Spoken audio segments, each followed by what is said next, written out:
Saya salat, wajib sunat, mengaji, zikir, sedekah, hormat ibu. Tapi tak tenang juga, ada je masalah. Ada sama ujian.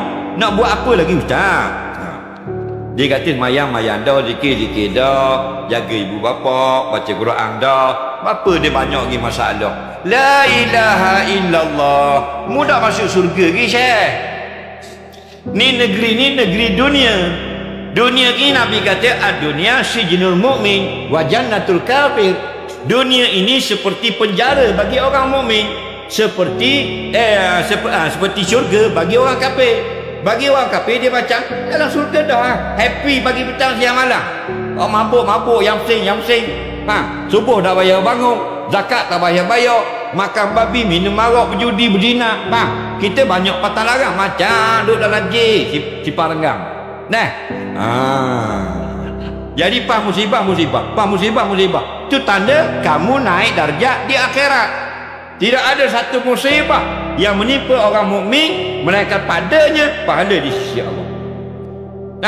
Sehingga Nabi kata walaupun duri yang kecil mencocok jarimu, kita kena duduk selembok. Aduh ya, ampun dosa dan naik martabat kita di sisi Allah. Jadi kalau kita nak senang, betul-betul senang, mana ada? Sebab dunia dunia jifah. Dunia ini bukan tempat kesenangan, tapi tempat sampah. Faham lagi? Kalau dunia ni tempat senang dah, semua ulama menang bertanding. Betul tak? Tapi yang menang minum arak, main ketung, lagi kaki nampak ekor menang. Tak?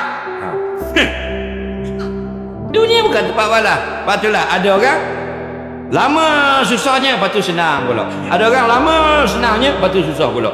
Ada orang sekejap senang, sekejap susah, sekejap senang, sekejap susah, sekejap senang, sekejap susah. Faham?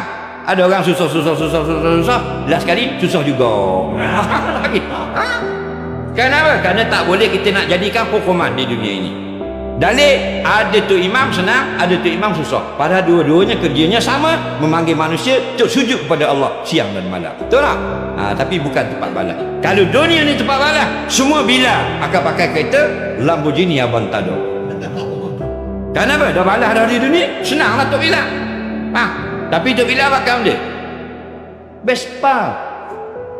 Orang lain balik dah, dia dah hidup ni. Mampu pula kau. Kalau dunia ni tempat kesenangan, tempat pembalasan dah, Tok Imam akan pakai Ferrari atau Bugatti Barong 12 juta sutik. Ni tak benda bakal kacil, bonet belakang ikat ke dawa. Kerana bukan tempat balas. Tempat yang sentiasa berubah-ubah, senang jadi susah, susah jadi senang, senang jadi susah balik. Bila nak senang betul? Akhirat.